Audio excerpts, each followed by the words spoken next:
تو فکر و خیال بودم که یه دفعه پرده کنار رفت و چشمم به صورت پیروز و خندون عمه افتاد. منو که دید نیشخندی زد و زمزمه کرد: قایم شدی؟ فکر کردی من کورم و ساکت و پشت پرده نمیبینم؟ با وحشت نگاش کردم. زبونم بند اومده بود انگار. عمه چنگی به بازوم زد که باعث شد آخم در بیاد و منو از پشت پرده کشید بیرون و پرتم کرد وسط اتاق. با درد و وحشت زدم زیر گریه. عمه با بیرحمی پاشو گذاشته بود روی بازوم و با تمام قدرت روی زخممو فشار داد و گفت: بچه منو میخواستی بکشی؟ زنده زنده چالت میکنم. با صدای بلندی زدم زیر گریه. از صدای گریه‌ام احمد آقا سری وارد اتاق شد. خواست نزدیک بشه که عمه با صدای بلندی گفت: برو بیرون احمد، تو دخالت نکن. اما حاج خانم، قرار شد تحویلش بدیم. عمه نگاهی بدی به احمد انداخت.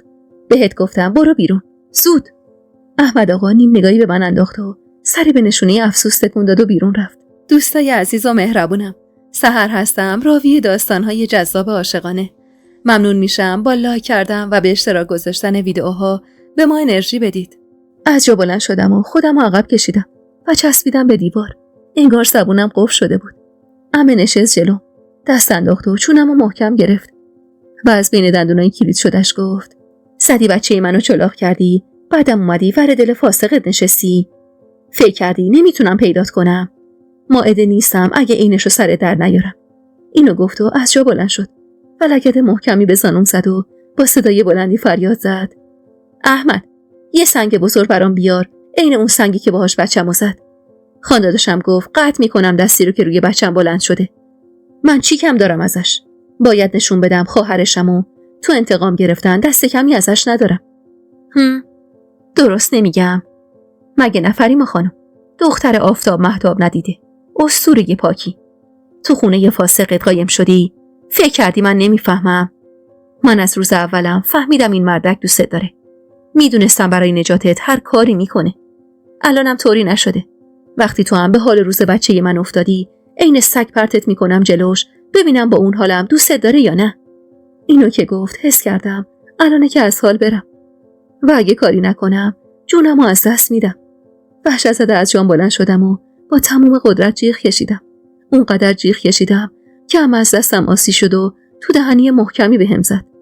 احساس میکردم لبم پاره شده و از داخل داره خون میاد. اما سعی کردم خودمو کنترل کنم و با خشم و حرص محکم هلش دادم عقب. قدرت من به خاطر سن کمتر و وحشتم بیشتر از عمه بود. عمه که زمین خورد معطل نکردم و با عجله از اتاق دویدم بیرون. احمد که جلوی در ایستاده بود خواست مانعم بشه که خم شدم و از جلوی در کفشی برداشتم و محکم به سمتش پرت کردم و تا به خودش بیاد با عجله به سمت در حیاط دویدم و خودم رو انداختم تو کوچه و شروع کردم به جیغ کشیدن و کمک خواستن. خونه حمیدرضا فاصله زیادی با خونه ما نداشت. برای همین فرصت رو از دست ندادم و وقتی دیدم احمد آقا از خونه بیرون زده، بی توجه به سر و صداها و آدمایی که کم کم داشتن می اومدن تو کوچه، به سمت خونمون دویدم. اما از وقت برگشته منو به خاطر شرایط فعلی در خونه بسته بود. سراسیمه مشتی به در کوبیدم و جیغ کشیدم. صدای قدمای بلندی به گوشم رسید و تا در باز شد خودم رو انداختم داخل. انگار تازه خیالم راحت شده بود که جام امنه و عمه نمیتونه بلای سرم بیاره. نفس راحتی کشیدم و کمی خودم رو عقب کشیدم. تمام این اتفاقات فقط تو چند ثانیه رخ داده بود و من اون موقع تازه متوجه شدم تو بغل حمیدرضا. جیغی کشیدم و شروع کردم به گریه کردن. حمیدرضا با تعجب و حیرت گفت: اینجا چه کار میکنید فریما خانم؟ من که گفتم نیایید. اما با صدای مشتی که به در کوبیده شد حرفش قطع شد و همزمان با صدای در چشمم به آقا جون و محمد خورد که سراسیمه به سمت ما می اومدن. دویدم سمت آقا جون و محکم بغلش کردم. آخ که انگار دنیا رو بهم دادن. آقا جون بوسه‌ای به سرم زد. کی پشت داره؟ تو اینجا چی کار میکنی؟ ننه از نشیمن بیرون زد. با دیدنم پا برهنه به سمتم دوید. محکم بغلم کرد و گونه‌هامو بوسید و با گریه گفت: کجا بودی؟ ننت بمیره. بگو کجا بودی دخترم؟ آقا جون با اخمایی در هم و عصبانی منو از بغل ننه کشون بیرون و گفت: عفت، بذاریم بچه حرف بزنه. کی پشت در فریما؟ چرا اومدی اینجا؟ صدای فریادای عمه منو از توضیح دادن خلاص کرد. حمیدرضا با نگرانی گفت: چیکار کنیم آقا؟ داره درو از جا میکنه. آقا جون با نگرانی نگام کرد. چرا از اونجا زدی بیرون بابا؟ با گریه نالیدم. پیدام کردن. اومدن از دیوار بالا. عمه میخواست با سنگ بزنه تو سرم. هولش دادم و فرار کردم. آقا جون منو سپرد دست محمد و گفت ببرش محمد. از راه پشت بوم از اینجا برید خونه آقا تقی. تا من مائده رو سرگرم میکنم با ماشین آقا تقی برید سمت سیلوهای اول ده. اونجا باشید تا بیام. برای لحظه هم چشمتو از فریما بر نمیداری محمد. حواستو خوب جمع کن بابا جون. محمد مات و مبهوت مونده بود. عمه هنوزم داشت با مشت و سنگ به در میکوبید و صدای همه مردم به گوش میرسید. آقا جون با خشم گفت ایستادی واسه چی پسر؟ ببرش دیگه. زود باش. محمد چشمی گفت و زیر بازوی منو گرفت. ننه گریه میکرد و بیبی جون که تازه اومده بود تو حیاط قلبشو تو چنگش گرفته بود و با غصه نگاه میکرد. برگشتم و همونطور که چشمام خیس اشک بود پشت سرم رو نگاه کردم. حمیدرضا با غم عمیقی نگاه میکرد و احساس کردم همین که چشم تو چشم باهم شد لب زد و گفت مراقب خودت باش. مطمئن نبودم اما احساسم میگفت همین جمله رو گفته. لبخند تلخی زدم و همراه محمد به سمت پشت بوم رفتم. همونطور که صدای گریه ننه و بیبی جون تو گوشم بود پا گذاشتم روی اولین پله که یه دفعه بیبی جون گفت صبر کنید. میگم آقا جعفر بهتر نیست این جوون فریما رو ببره؟ هم بهتر میتونه مراقبش باشه هم کسی نمیدونسته این جوون اینجاست. محمد هنوز بچه است. ممکنه کار دستمون بده. آقا جون مکسی کرد و وقتی دید زمانی برای تلف کردن نداره رو به حمیدرضا گفت برای آخرین بار این لطفو در حقم میکنی پسرم؟ به خدا تا ابد مدیونتم جوون. حمیدرضا با هیجان گفت حتما آقا چشم. قول میدم مراقب امانتتون باشم. صحیح و سالم بهتون تحویلش میدم. آقا جون سری تکون داد.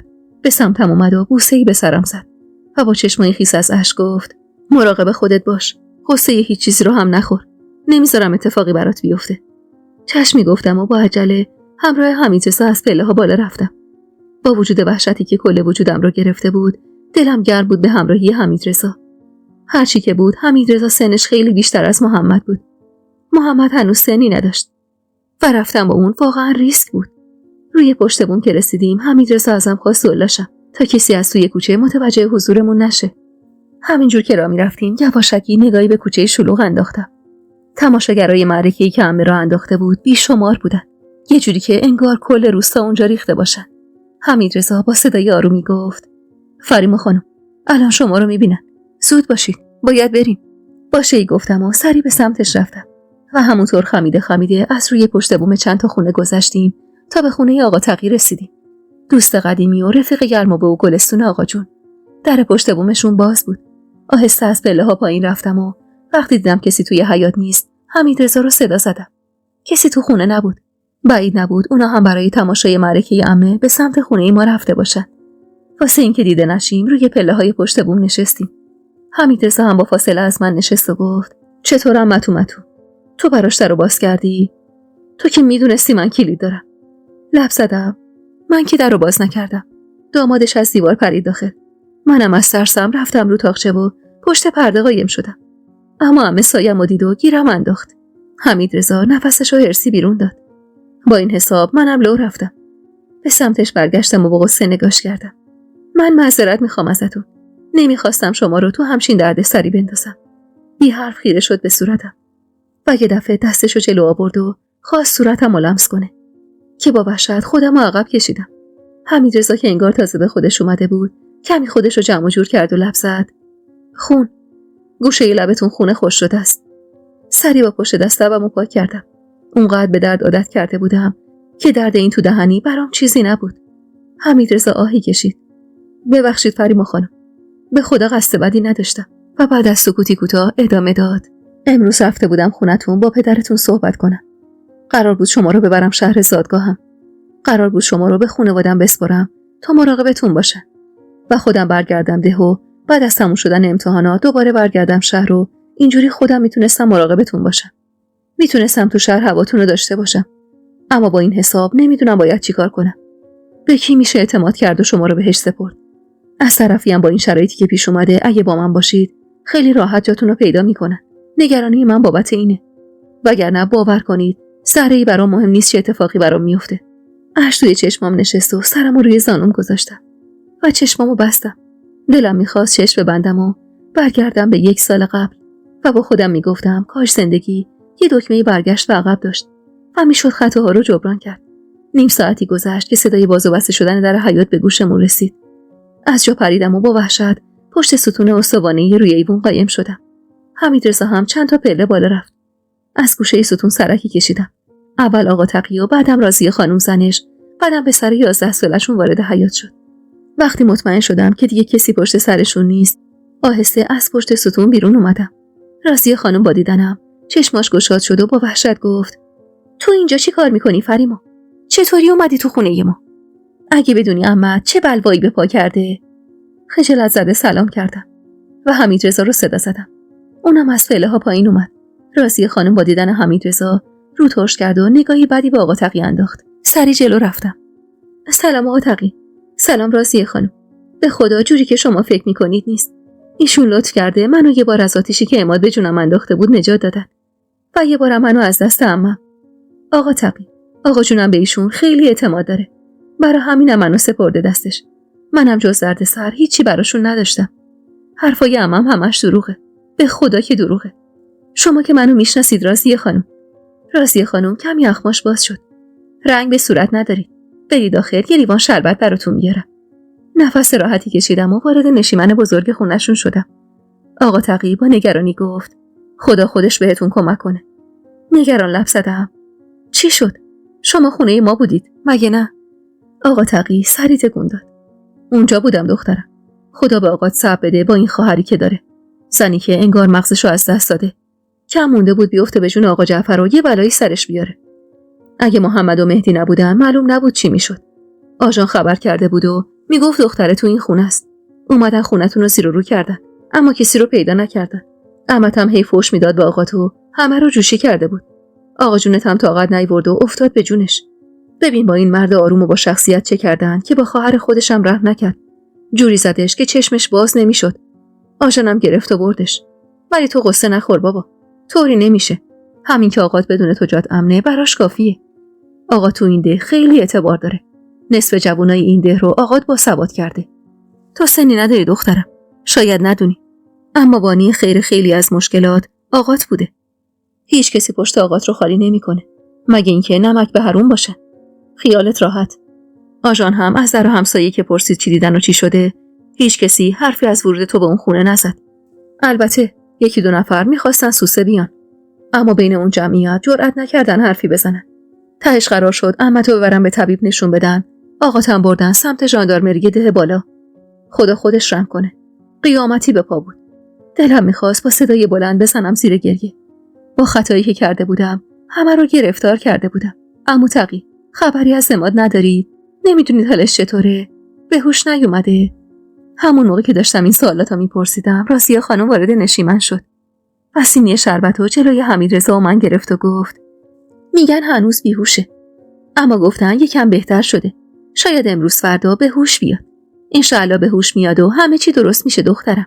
آقا تقی بعد از سکوتی کوتاه گفت: به نظر من هیچی درست نمیشه.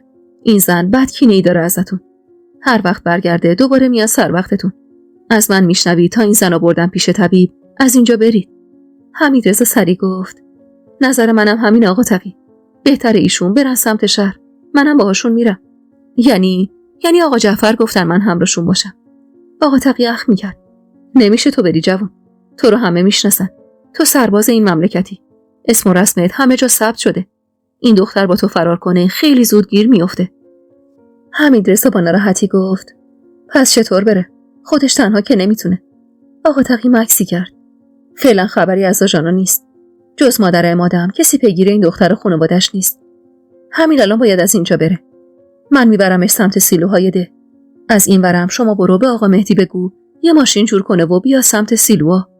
فقط حواست باشه داماد بزرگ آقا جعفر چیزی از این ماجرا نفهمه. من بهش اعتماد ندارم. حمیدرضا چشمی گفت و از جا بلند شد. منم بلند شدم و ایستادم. حمیدرضا نگاهی به من انداخت و چنگی به موهاش زد و سمسمه کرد: میگم یکم وسیله براتون بفرستن. یه آدرسم میدم آقا مهدی. برید اونجا و بگید سایی منو فرستاده. اینو بگید هر جوری شده ازتون مراقبت میکنن. برای اطمینان یه یادداشتم میذارم تا به زنی که اونجا هست بدید. منتظر بمونید تا آب از آسیا بیفته و من بیام بهتون سر بزنم. فریما خانم، شهر عین روستا نیست. خیلی باید مراقب خودتون باشید. به هیچ کسی اعتماد نکنید. فقط و فقط به اون پیرزنی که میرید پیشش اعتماد کنید. ولا غیر. اسمش قدسی خانومه. وسط شهر یه خونه بزرگ داره که اتاقاشو اجاره میده. اگه بدون از طرف من اومدید، شما رو عین دختر خودش میدونه. با تعجب گفتم: سایی کیه؟ حمیدرضا لبخند تلخی زد. منو سایی صدا میزنه. سایی اسم پسر جوانمرد شده خودشه. حالا من در موردش بعداً براتون میگم. فعلا باید عجله کنید و برید سمت سیلوا. بعدم رو کرد با آقا تقی. 1 ساعت دیگه آقا مهدی یا هر کسی که قرار باشه فریما خانومو ببره شهر میاد سمت سیلوها. اگه دیر شد بدونید مشکلی پیش اومده. لطفاً مراقب باشید. آقا تقی با شیء گفت و اشاره‌ای به زنش کرد. راضیه خانم. یکم تو راهی برامون بذار. میرم ماشین رو روشن کنم. فریما بابا، تو هم زودتر بیا. از نشیمن که بیرون زدن، حمیدرضا کمی به هم نزدیک شد. از حجم اضطرابی که داشتم، کل وجودم میلرزید. حمیدرضا دست کرد و از دور مچش دستبند قهوه‌ای رنگی رو باز کرد و به سمتم گرفت و گفت: اینو بگیرید دستتون کنید. روش شارقل نوشته. یادگار مادر بزرگمه و ازم خواسته بود همیشه همراه هم باشه تا ازم محافظت کنه. با تعجب به دستبند نگاه کردم. نه، نمیتونم ازتون قبولش کنم. نفس عمیقی کشید. قبول کنید، خواهش میکنم. اینو از آدمی که این روزا بین زمین و هوا گیر کرده و نمیدونه کار درست چیه قبول کنید. با تردید دست دراز کردم و دستبندو ازش گرفتم. با لب گزیدم و زیر چشمی نگاش کردم. کلافه بود. انگار حرفی میخواست بزنه که جرأتشو نداشت. آهسته گفتم: من دیگه باید برم. بابت این مدت ازتون ممنونم. حلالم کنید. بابت تمام دردسرایی که کشیدید حلالم کنید. اینو گفتم و به سمت در خروجی نشیمن رفتم. اما هنوز پامو از آسونه در بیرون نذاشته بودم که صدای بم و مردونه‌اش پیچید توی گوشم. فریما خانم، من دوستتون دارم. ناخواسته لبخندی روی لبم نشست و احساس کردم زمان برای لحظاتی از حرکت ایستاد. حالم طوری بود که قابل وصف نیست. یه حال عجیب، حالی که تا اون روز تجربهش نکرده بودم. اما بدون اینکه نگاش کنم چادرمو سفت‌تر گرفتم و به سرعت از اونجا بیرون زدم. و وقتی بیرون رفتم لبخندمو به سختی خوردم و رفتم جلوی در. ماشین آقا تقی جلوی در بود. حامد پسر آقا تقی نگاهی تو کوچه انداخت و گفت: هیچ کسی نیست. بیایید سوار شید. سری سوار ماشین شدم و خودمو کشیدم پایین تا دیده نشم. راضیه خانم بوقچه‌ای گذاشت روی پامو با محبت نگام کرد. خدا به همراه دخترم. برو به سلامت. ازش تشکر کردم و ماشین خیلی زود به راه افتاد و به سمت اول ده رفتیم. انگار تمام درد و غصه هام رنگ باخته بود. صدای حمیدرضا تو گوشم بود هنوز که بهم گفت دوست دارم. دلم میخواست ساعت و گوشه‌ای بشینم و به همون جمله‌ای چند کلمه‌ای فکر کنم. به دوست داشته شدنم، به مهم بودنم برای مردین حمیدرضا. از شدت شوق و هیجان دلم میخواست فریاد بزنم. انگار یادم رفته بود چه اتفاقاتی برام افتاده و تو چه شرایطی هستم. همراه آقا تقی از ماشین پیاده شدیم. مدت زیادی پشت سیلو نشستیم. دیگه از اومدن مهدی ناامید شده بودیم که از دور چشمم به ماشین شوهر ماهبانو خورد. آهسته رو با آقا تقی گفتم: ماشین شوهر ماهبانوه. آقا تقی منو عقب کشید و زمزمه کرد: برو تو ماشین قایم شو دخترم، زود باش. سری رفتم تو ماشین و درو بستم و کف ماشین نشستم. چند دقیقه طول کشید تا صدای مهدی به گوشم رسید. گوشمو تیز کردم تا ببینم کسی دیگه همراهش هست یا نه. اما کمی بعد در ماشین باز شد و آقا تقی رو جلوم دیدم. پیاده شو دخترم، آقا مهدی تنهاست. سری از ماشین پیاده شدم و به سمت مهدی رفتم. با دیدنم لبخندی زد. خوبی فریما؟ رنا خیلی نگرانت بود. خوبم. اونا چطورن؟ آقا جونم آزاد شد؟ مهدی سری تکون داد. نه، ولی آزاد میشه. شوهر عمه محتاجت قول داده رضایت عمه مایده رو بگیره.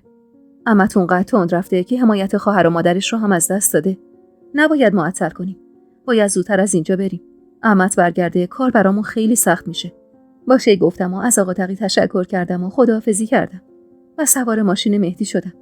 مهدی ماشین رو روشن کرد و رو به من گفت: رنا برات یکم غذا فرستاده. اگه بدونی چقدر خودخوری میکنه. اونقدر باهاش حرف زدم تا راضی شد نیاد و بمونه پیش ننت. با غصه سرمو پایین انداختم. حالشون چطوره؟ ننه، بیبی جون، تورنج و ماهبانو. مهدی سرعتشو کمی بیشتر کرد. بعد فریما، نمیخوام بهت دروغ بگم یا دلتو خوش کنم، اما حال هیچ کس خوب نیست. تا این موضوع حل نشه هم حال کسی خوب نمیشه. عماد فعلا بیهوشه، اما دکترها امیدوارم به هوش بیاد. انشالله به هوش بیاد شرایط یکم بهتر میشه. ولی خب جای تو دیگه توی اون ده هم نیست. من موندم این زن چطور میتونه اینقدر کینه‌ای باشه. حتی الان که دیده کینه‌ای بودنش و بچه خودشم داره آسیب میزنه، بازم دست بردار نیست. فعلا همه اهل خونه خیالشون راحته که تو میری شهر و جات امنه. من اصرار داشتم ببرمت پیش برادر دامادمون. تو شهر خونه داره. با زن و 2 تا بچه‌ش هم اونجا زندگی میکنه. گفتم یه مدت اونجا بمونی، اما ننت گفت آقا جونت گفته چون برادر داماد ما اهل ده خودمونه خطرناکه و ممکنه یه وقت به گوش عمتینا برسه که اونجایی. واسه همینم بهتره بریم به جایی که حمیدرضا گفته. من نمیدونم چرا آقا جونت اینقدر به این جوون اعتماد داره. هر چند زمان تا الان ثابت کرده این جوون واقعا قابل اعتماده. ولی خب بازم یه غریب است. در ضمن یه آدرس بهم داد و یه یادداشت. همش توی اون بغچه هاست. بریم ببینیم جایی که گفته کجاست. سرمو به شیشه ماشین تکیه دادم و خیره شدم به جاده. حمیدرضا اعتراف کرده بود دوستم داره و من حس می‌کردم امیدی برای زندگی کردن پیدا کردم. چشم بستم و چهره حمیدرضا اومد تو ذهنم. ناخودآگاه لبخندی روی لبم نشست. چه حس خوبی بود دوست داشته شدن. از تکونای ماشین و خستگی کم کم چشمام گرم شد و خوابم برد. چشم که باز کردم هوا تاریک شده بود و از چراغا متوجه شدم که تو شهریم. جلوی یه نونوایی ایستاده بودیم. مهدی از دور با نون تازه و یه مقدار پنیری که خریده بود اومد جلو و سوار ماشین شد و با خنده گفت خوب خوابیدی فریما؟ کل راهو خواب بودی. کش و قوسی به بدنم دادم. ببخشید خیلی خسته بودم. اینجا کجاست؟ مهدی نگاهی به اطراف انداخت. همون شهر و محله‌ای که حمیدرضا گفته. گفتم نهار و شامو یکی کنیم بعد بریم سمت اون خونه. 2 تا کوچه بالاتره. اما انگاری همه این قدسی خانومو میشناسن. میگم پیرزن مهربونیه و دست خیر داره و تو خونش به کلی آدم بی‌وضاحت اتاقاشو اجاره داده و هزینه کمی هم ازشون میگیره. خلاصه اینکه کلی پرسجو کردم. همه براش دعای خیر میکردن. اینجوری خیالم یکم راحت شد. لقمه از نون داغ و پنیر خوردم و رو کردم به مهدی. اینجا باید تنها باشم. مهدی سری تکون داد. فعلا آره. عمتم یه مدت برگرده و پیدات نکنه از صرافت میفته. منم نهایتاً تا فردا بتونم بمونم. هر چی زودتر برگردم بهتره. فقط ممکنه مدت زیادی کسی نتونه بهت سر بزنه. برات یکم پول تو بخچه گذاشتم. خیلی باید حواستو جمع کنی فریما. به احدی نباید اعتماد کنی. سر تو کار خودت باشه. هرگز سفره دلتو برای هیچ کسی باز نکن. حواست باشه اینجا شهره. نمیشه به راحتی به مردمونش اعتماد کرد. ممکنه بیشتر از 1 ماه مجبور باشی تنهایی زندگی کنی. میدونم سخته. اما تو دختر قوی و محکمی هستی. از پسش برمیای. مگه نه؟ بابا سرمو به نشونه مثبت تکون دادم. سعی میکنم. فقط تو رو خدا زود بهم سر بزنید. من دق میکنم تو بیخبری. مهدی آهی کشید. میدونم سخت فریما. ولی باید از همین الان بدونی قراره تو چه مسیر سختی پا بذاری. باید بدونی که این مدت فقط خودتی و خودت. باید همه جور از پس خودت و مشکلاتت بر بیای. رنا تاکید کرد تا پمادا رو استفاده کنی. ننت هم چند تا از کتاباتو هول برات گذاشت. گفت اینجوری کمتر حوصله‌اش سر میره. همه به فکرت بودن. تورنج و ماهبانو هم کلی خرت و پرت و خوراکی برات گذاشتن. بیبی جونم کلی کشک خودشونه کرده بود برات گذاشته. خلاصه همه یه جوری یادگاری برات فرستادن تا بدونی همه به یادتن. بدونی هر چقدر تو اینجا سختی میکشی، اونا هم از دوری سختی میکشن. ولی کاریه که شده. برای حفظ جونت لازمه مدتی تنها باشی و دور از ده. اما میخوام قبل از رفتنم خیالمو راحت کنی که تو این مدت اتفاق بدی برات نمیافته و حواست به خودت هست. مظلوم نگاش کردم. مراقبم. قول میدم مراقب باشم. نگران نباشید. مهدی لبخندی زد و آخرین لقمه‌شو خورد. دیگه باید بریم. کم کم مغازه‌ها دارن تعطیل میکنن. وارد کوچه باریکی شدیم. اواسط کوچه در کرم رنگی بود. مهدی اشاره‌ای به در کرد. اینجاست. اول بریم سر و گوشی آب بدیم بعد وسیله‌هاتو میارم. چشمی گفتم و پشت سرش از ماشین پیاده شدم. در زدیم و طولی نکشید که پسر بچه‌ای 7-8 ساله درو به رومون باز کرد و خودش دوید و رفت داخل. هر دو وارد خونه شدیم. یه خونه بزرگ با درخت تنومندی که درست وسط حیاط بود و چند تا پسر بچه دور درخت میدویدن. زنی کنار حوض داشت بچه‌شو میشست و 2 تا زن دیگه مشغول جمع کردن گلیم از کف حیاط بودن. پیرزن تقریباً 70 ساله‌ای هم روی تخت گوشه حیاط نشسته بود و داشت قلیون میکشید. با دیدن ما قلیونو گذاشت کنار و با صدای بلندی گفت: کی هستید شما؟ اینجا چی میخواید؟ اتاق خالی دیگه ندارم. مهدی سلامی کرد و جلو رفت. منم پشت سرش رفتم. نزدیک پیرزن که شدیم مهدی گفت: با قدسی خانم کار داریم. پیرزن چشماشو ریز کرد. خودمم جوون. چی کارم داری؟ سایی منو فرستاده. مهدی که اینو گفت قدسی خانم فرز از جا پرید و با شوق گفت: سایی؟ الهی قربونش برم. خودش کجاست؟ چرا نیومده؟ بیشتر از 1 ساله که ندیدمش. مهدی لبخندی زد. خودش هم چند وقت دیگه میاد. فعلا ما رو فرستاده سر وقت شما. با یه یادداشت که تاکید داشت فقط خودتون بخونید. اگرم سواد ندارید. قدسی خانم با حق حرف مهدی رو قطع کرد. سواد دارم جوون. شرط میبندم سوادم از تو یکی بیشتر باشه. بده اون یادداشتو ببینم. مهدی که معلوم بود از این حرفای قدسی خانم جا خورده، کاغذو به سمتش گرفت. پیرزن کمی از همون فاصله گرفت و مشغول باز کردن کاغذ شد. هوا تاریک بود و نور ضعیف چراغ نفتی اونقدری نبود که قدسی خانم بتونه یادداشتو بخونه. فقط کمی کاغذو این ور اون ور کرد و بعد به سمت ما اومد. امشبو میخواید اینجا بمونید؟ مهدی گفت من نه، ولی فریما، یعنی فریما قراره اینجا مدتی پیش شما بمونه. امانتی سایی. قدسی خانم نگاهی به سر تا پا انداخت و سری تکون داد. امانت سایی رو تخم چشم من جا داره. شما هم اگه جایی نداری بگو توی ایوون برات جا بندازن. مهدی تشکر کرد. نه، من شبا تو ماشین میخوابم. سپیده صبح که زد باید برگردم دهمون. فقط وسیله‌های فریما رو کجا بذارم؟ قدسی خانم اشاره به در چوبی کرد. ببر تو اتاق خودم.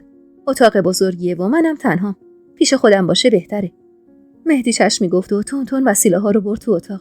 منم زیر نگاه سنگین قدسی خانم یه گوشه ایستاده بودم تا کار مهدی تموم بشه. کارش که تموم شد به هم نزدیک شد و با صدای آرومی گفت دیگه سفارش نمی‌کنم مهریما. باشه؟ قول میدم هر وقت فرصت شد خودم بهت سر بزنم. نگران هیچی نباش. سرتو با خوندن درس و کتاب سرگرم کن تا این مدتم بگذره. چشمی گفتم و با بغضی که تلاش می‌کردم نشکنه ازش خداحافظی کردم. مهدی به سمت قدسی خانم رفت و مقداری پول به سمتش گرفت. خدمت شما باشه برای اجاره 2 ماه. قدسی خانم ابرو در هم کشید. بذار جیبت جوون. سایی بیشتر از اینا به گردن من حق داره. برو به سلامت. سلام منم به سایی برسون. بگو اگه تونست بیاد و یه سری به من پیرزنم بزنه.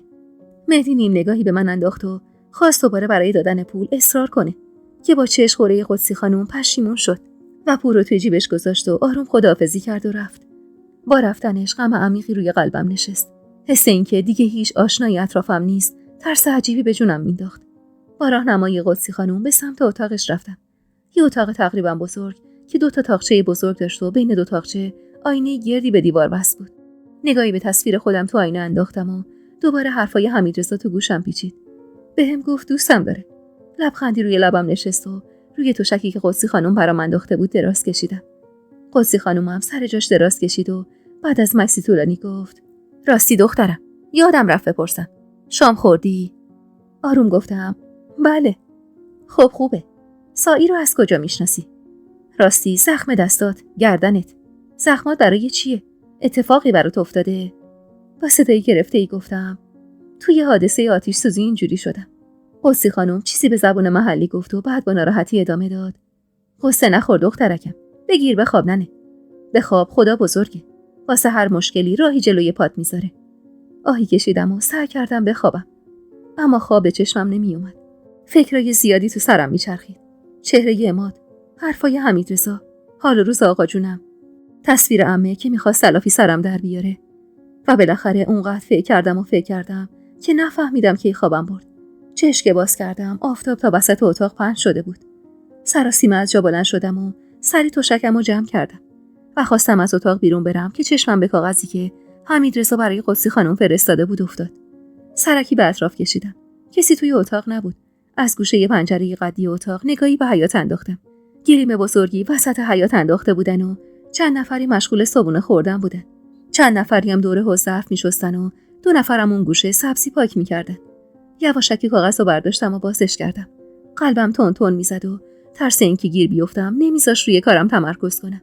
یادداشت کوتاهی روی کاغذ نوشته شده بود با دستخطی که میدونستم برای حمیدرضاست. من قدسی، از این دختر عین جونت مراقبت کن. دلم به دلش بنده. همین. فقط همین 2 جمله. نفس عمیقی کشیدم تا جلوی هیجانم رو بگیرم. دستام میلرزید. ضربان قلبم روی 1000 رفته بود. کاغذ رو درست سر جاش گذاشتم و رفتم گوشه‌ای نشستم. و سعی می‌کردم نفس عمیق بکشم تا ضربان قلبم پایین بیاد. اما بیفایده بود. کل وجودم از شدت هیجان میلرزید. از شوق اشک به چشمم نشسته بود. کی فکرشو میکرد یکی عاشق فریمایی بدبخت بشه؟ فریمایی که خودشم از نگاه کردن به خودش واهمه داشت. تو حال و هوای خودم بودم که در اتاق باز شد و قدسی خانم اومد داخل و با دیدنم لبخندی زد. صبحت بخیر دختر قشنگم. بیدار شدی؟ پاشو جونم. پاشو تا سفره جمع نشده صبحونه‌تو بخور. رفتارش نسبت به دیشب زمین تا آسمون فرق داشت. حدس می‌زدم تازه صبح تونسته یادداشتو بخونه. از جا بلند شدم و با خجالت دنبالش به سمت حیاط رفتم. چند تا زن تو حیاط بودن و هر کسی مشغول کاری بود. یکی داشت پسر بچه‌شو تنبیه می‌کرد و بقیه با خنده تماشاش می‌کردن و همزمان مشغول شستن لباس بودن. خبری از سفره صبحونه نبود. قدسی خانم اشاره به یکی از زن‌ها کرد و گفت: نگیره. پاشو برا دختر منم یکم صبحونه بیار. زن چشم می‌گفت و در حالی که خیره بود به من از جا بلند شد و به سمت پله‌های انتهای حیاط رفت. حدس می‌زدم اون پله‌ها به مطبخ خونه برسه. لب حوض کنار قدسی خانم نشستم و سرمو پایین انداختم. قدسی خانم با ذوق گفت: سایی رو از کجا میشناسی دخترم؟ من حمیدرضا، یعنی آقای سایی، معلمم بود. تو ده ما معلم بود. قدسی خانم ابرویی بالا انداخت. گفتی چطور این بلا سرت اومده؟ سمسمه کردم. توی حادثه بود. نمیخواستم براش توضیح بدم. با اینکه حمیدرضا تأکید کرده بود میتونم به این زن اعتماد کنم، اما ترجیح میدادم به حرف مهدی گوش کنم و فاصله‌مو با همه حفظ کنم. صبحونه مختصری خوردم و بیکار گوشه‌ای نشستم. واقعا سخت بود موندن تو خونه و بودم بین آدمایی که هیچ شناختی ازشون نداشتم. نیم ساعتی گذشت تا همون زنی که برام صبحونه آورده بود دور از چشم قدسی خانم نزدیکم شد. فامیل ننه قدسی هستی؟ سری به طرف این تکون دادم. نه، یعنی آشناشونه. زیر لب چیزی گفت و مشغول سوال جواب کردنم شد که از کجا اومدی و کی هستی و چقدر میمونی و دستات چی شده. اول سعی میکردم کوتاه جوابشو بدم، اما زن فضولی بود و مدام سوال میپرسید. کلافه نگاهمو چرخوندم تو حیاط. قدسی خانم که نگاه کلافمو دید تشری به نیره زد. تو باز یه گوش مفت گیر آوردی، چونت گرم شد نگره؟ فریما، یالا برو تو اتاق به کارات برس. اینو که گفت با سوق از جام بلند شدم و زیر لب از اون زن معذرت خواهی کردم و به سمت اتاق رفتم. از تو بخچه کتابی در آوردم و بی هدف مشغول ورق زدنش شدم. فکرم ولی جای دیگه ای بود. فکرم تو ده بود، پیش آقا جون، پیش ننه و بیبی جون و خواهرام. دروغ چرا؟ بیشتر از همه فکرم پیش حمیدرضا بود و دعا می‌کردم شهریور ماه زودتر تموم شه و حمیدرضا واسه دیدنم بیاد. با مداد روی صفحه اول کتاب به اندازه تعداد روزایی که به تموم شدن شهریور مونده بود خط کشیدم. بلکه زودتر بگذره روزای سخت دوری و بیخبری. زندگی توی اون خونه بزرگ سخت‌تر از چیزی بود که فکرشو می‌کردم. کل ساعت روز حیاط خونه شلوغ بود. صدای جیغ و بازی بچه‌ها اصلاً قطع نمی‌شد و زن‌ها همیشه در حال حرف زدن و غیبت کردن از این و اون بودن. توی هفته‌ای که اونجا بودم کم کم یه سری اطلاعات به دست آوردم. تو اون خونه به جز من و قدسی خانم 4 تا خانواده زندگی می‌کردن. نیر خانم با شوهرش آقا تراب که میوه فروشی داشت و 3 تا پسر داشتن که یکی از یکی شرتر و شیطون‌تر و کل روزو در حال آتیش سوزوندن بودن. سارا خانم با شوهرش آقا سهراب زن و شوهر جوونی بودن که یه دختر کوچولو داشتن و یه توراهی که سارا خانم دعا می‌کرد پسر باشه. آقا سهراب یه موتور داشت و باهاش مسافر این ور اون ور می‌برد. گاهی بار می‌برد و گاهی با کمک زنش سبزی پاک شده می‌برد تو محله‌های بالا شهر می‌فروخت. ثریا خانم بیبه زنی بود که شوهرش بنا بود و از داربست زمین افتاده بود و فوت کرده بود و زنشو با 2 تا دختر و 2 تا پسر قد و نیم قد تنها گذاشته بود. ثریا خانم هم شغل خاصی نداشت. با کمک و صدقه مردم زندگی می‌کرد به امید اینکه پسرش بزرگ بشه و بره سر کار و دستش بره تو جیب خودش. دورترین و کوچکترین اتاق خونه هم برای زنی به اسم ستاره بود که شوهرش به خاطر بچه دار نشدنش سرش هوا آورده بود و صدقه سر پسری که زن جدیدش براش آورده بود فقط ماهی 1-2 بار به ستاره خانم سر میزد و خرجی کمی بهش میداد و یه جورایی ستاره خانمو کنار گذاشته بود. بچه مشترک تمام آدمایی که توی اون خونه زندگی میکردن فقر بود و فقر. قدسی خانم به اندازه خرج خورد و خوراکش ازشون اجاره میگرفت. زن تنهایی بود و کسی رو نداشت. ماجرای زندگی جالبی هم داشت. میگفت 13 سالم بود وقتی به عقد شوهرم در اومدم. بلافاصله بعدشم آبستن شدم و در عرض 20 سال 9 تا بچه به دنیا آوردم. اما همشون فوت شدن. یا موقع تولد یا نهایت 3 ماه بعد از تولد. میگفت خدا سایی رو وقتی 40 سالمو رد کرده بودم و دیگه هیچ امیدی به بچه دار شدن نداشتم بهم داد. و درست وقتی سایی 3 ساله بوده پدرش بیماری سختی گرفته و فوت شده و این خونه رو براش به یادگار گذاشته. و پسری که تمام دین و دنیاش بوده. پسری که تو سن 20 سالگی توی دعوا چاقو خورده بود و جونش رو از دست داده بود. حمیدرضا هم رفیق پسرش بود. میگفت از بچگی با هم توی مدرسه درس میخوندن و پشت یه نیمکت میشستن. میگفت روزی که سایی چاقو خورد، حمیدرضا بود که به دادش رسید و رسوندش مریض خونه و با این کارش گذاشت یه روز بیشتر زنده بمونه تا من بتونم برای آخرین بار ببینمش. میگفت حمیدرضا برام با سایی هیچ فرقی نداره. عین سایی تو همین خونه بزرگ شد و تو همین کوچه قد کشید. دلم میخواست از خانواده حمیدرضا بدونم، اما روم نمیشد زیاد سوال کنم. هرچی بود خود قدسی خانم برام گفته بود و من سعی میکردم فقط شنونده خوبی باشم. کم کم با اهالی خونه اخت گرفته بودم. آدمای بدی نبودن و کم و بیش از ماجرای زندگیم خبر داشتن. ولی در مورد علت دقیق فرارم چیزی نمیدونستن. فقط بهشون گفته بودم از دست آزار اذیت‌های شوهر و مادر شوهر سابقم از خونه و خانواده‌ام جدا شدم. و البته جز قدسی خانم هیچ کسی از رابطه من و حمیدرضا چیزی نمیدونست. زندگی کردن توی اون خونه شلوغ اگه 10 تا عیب داشت 11 تا هم حسن داشت. بودن تو شلوغی منو از فکر و خیال دور کرده بود. اونقدر از صبح تا شب کار برای انجام دادن بود که نمیفهمیدم روز و شبم چطور میگذره. نصف بیشتر وقتم رو به سارا خانم کمک میکردم و گاهی به اصرار قدسی خانم که سواد مکتب خونه‌ای داشت و خیلی اصرار داشت زن‌ها سواد خوندن و نوشتن داشته باشن، به ستاره خانم و سارا خانم که جوان‌تر بودن خوندن و نوشتن یاد میدادم. خیلی دلم میخواست از ده خبر بگیرم. دلم میخواست بدونم اما زنده است یا نه. اگه زنده است به هوش اومده یا نه. شبا وقتی روی تشکم دراز میکشیدم 1000 جور خیال بافی میکردم. لحظه‌ای با خودم میگفتم حتما عماد مرده که هیچکس سراغ من نیومده. وگرنه اگر زنده بود حتما بهم خبری میرسید. دلم تنگ بود برای آقا جون و محبت‌های خالصانش، برای ننه و غر زدناش، بیبی جون و وسواساش، برای خواهرام و بچه‌هاشون، برای برادرام، برای حمیدرضا، مردی که بدجور محبت شیشه زبونده بود تو وجودم. تو اون مدت مدام با پمادی که برام گذاشته بودن زخمای بدنمو پماد می‌زدم و به نظر خودم زخمام خیلی بهتر شده بودن. قدسی خانمم یه روغن دستساز سبز رنگ داشت که میگفت خواهر شوهرش از گیاهای کوهستانی درستشون کرده و همونو میزد به جای زخمامو. میگفت بهت قول میدم با این روغن بیشتر زخمات از بین برن. روزا و شبا میگذشت و شهریور ما رو به اتمام بود و من لحظه شماری میکردم برای دیدن یکی از اعضای خانواده‌ام و گرفتن خبری. درست روز آخر شهریور بود و با غصه روی پله مطبخ نشسته بودم و خیره شده بودم به ستاره که نوبت آشپزی اون بود و حین آشپزی داشت از شوهرش برام میگفت که با صدای جیغ و هیاهوی بچه‌ها سر برگردوندم و نگاهی به حیاط انداختم. مرد قد بلندی پشت به من وسط حیاط ایستاده بود و بچه‌ها دورش کرده بودن و هر کسی خوراکی ازش میگرفت و ازش دور میشد. چشمامو ریز کردم و با دقت نگاش کردم که یه دفعه اون مرد برگشت به سمتم. حمیدرضا بود. با خنده داشت خوراکی بچه‌ها رو میداد. هر زده از جا بلند شدم، جوری که سرم محکم به سقف خورد، اما بی توجه به دردی که تو سرم پیچید پا تند کردم به سمتش. نزدیکش که شدم آخرین آب نباتو به دست دختر سارا داد و با لبخندی عمیق خیره شد به صورتم. سلام فریما خانم. اگه بگم دنیا رو بهم دادن دروغ نگفتم. دیدن یه آشنا، اونم حمیدرضا، و شنیدن صداشو فریما خانم گفتنش قلبمو لبریز از شادی کرده بود. لرزش بدنم رو به سختی کنترل کردم و بی اختیار خندیدم و سلام دادم. با محبتی عمیق نگام کرد. خوبی؟ اینجا که بهت بد نگذشته؟ سری به طرف این تکون دادم. خوبم. اینجا خیلی خوبه. دست شما درد نکنه. نفس عمیقی کشید. میای بریم بیرون، هم شهر رو بهت نشون بدم، هم یکم باهات حرف دارم بزنیم. از ننه قدسی شنیدم این 1 ماه پاتو از خونه بیرون نذاشتی.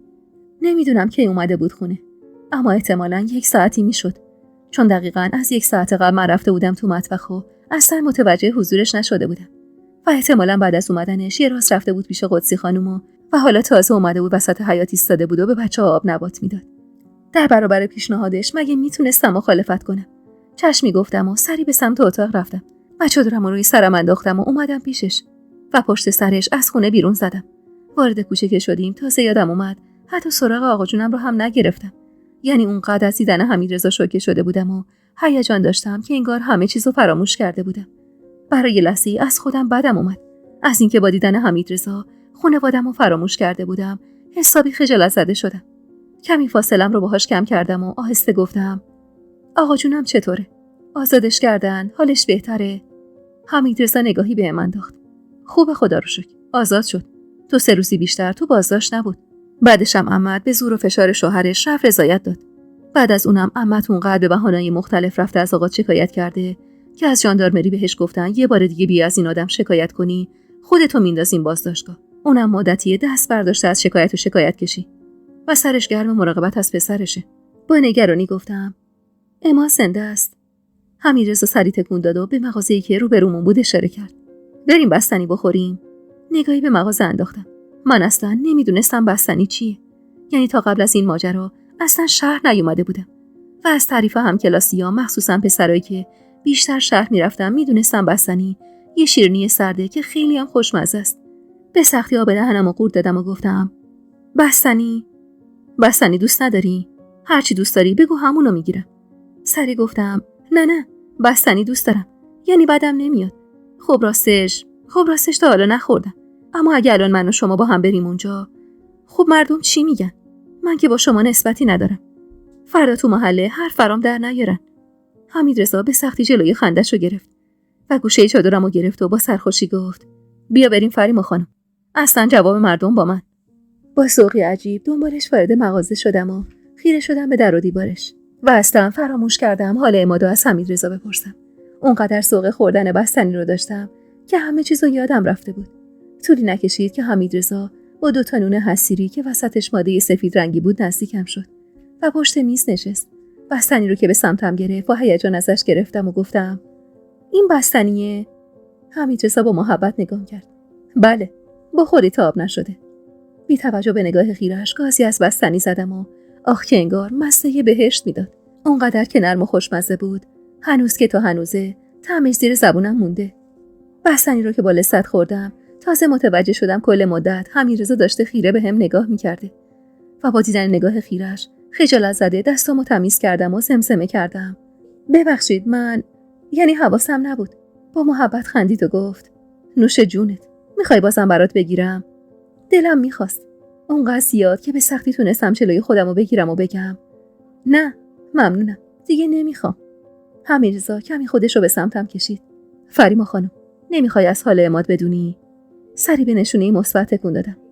مکسی کرد و بعد گفت زنده است، برگشته خونه. ولی چطور بگم؟ نمیتونه راه بره. با تعجب گفتم یعنی چی؟ خب ضربه‌ای که به سرش خورده شدید بوده و باعث شده نخاعش کمی آسیب ببینه. با تعجب گفتم من زدم تو سرش، چه ربطی به پاهاش داره؟ حالا چی میشه؟ من میتونم برگردم ده؟ حمیدرضا سری تکون داد. فعلا نه، یعنی بهتره از ده دور باشید. ببینید درسته که عماد این بلا رو سر شما آورده و از طرفی به قصد کشتن پدر شما اومده، اما پدر شما بابت بلایی که سر شما آورده شکایتش رو پس گرفته و دیگه نمیشه روش اقدام کرد. در مورد اقدام به کشتن پدرتونم چون موفق نشده فعلا جرم شما سنگین تر از اونه، چون باعث شدید فلج بشه و شواهد همه علیه شماست. از همه اینا که بگذریم، عمه شما بد جور کینه کرده ازتون. اونقدر که شک ندارم اگه دستشون به شما برسه بلای بدی سرتون میاره. گفتم که تو این مدت اونقدر از پدرتون شکایت کرده که تهش از ژاندارمری بهش گفتن اگه یه بار دیگه بیای اینجا خودتو بازداشت میکنی. ورچیدم. پس من باید چیکار کنم؟ حمیدرضا از جاش بلند شد. فعلا بیا بریم یه دوری تو شهر بزنیم، به بعدش هم بعدم فکر میکنیم. باشه گفتم و پشت سرش از مغازه بیرون زدم. حمیدرضا گوشه چادرمو گرفت و منو به سمت خودش کشوند و آروم گفت همراه من بیاید. چرا 2 قدم از من عقب‌تر حرکت میکنید؟ چشمی گفتم و هرچند که معصب بودم اما شونه به شونش راه افتادم. تو مسیر در حالی که داشتم به ویترین مغازه ها نگاه میکردم حمیدرضا گفت آقا جعفر رفتم پرونده شما رو از مدرسه گرفتن. منم پرونده تحصیلیتون رو با خودم آوردم. دوست دارید بریم اینجا ثبت نامتون کنم؟ آخه بهتره تا زمانی که اینجا هستید یه کاری انجام بدید تا حوصلتون سر نره.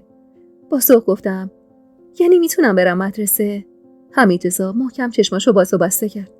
اگه بخوای آره، یه مدرسه تو این محله هست اما تعداد دختراش جوری که من شنیدم کمه. اما تو حواست به خودت هست مگه نه؟ تون سری تکون دادم. بله حواسم هست، فقط حواسمو میدم به درسم. ولی کتاب از کجا بیارم؟ دفتر و کیف و اینا هیچی ندارم. آخه امروز و فرداست که مدرسه ها باز بشه و من هیچ وسیله‌ای ندارم. حمیدرضا اشاره به یه مغازه کرد. اول بریم چند دست لباس برات بخرم. آقا جونت پول فرستاده تا هر چی لازم داشتی برات مهیا کنم. با شوق دنبالش راه افتادم و به سمتی که اشاره کرده بود رفتیم. باورم نمیشد.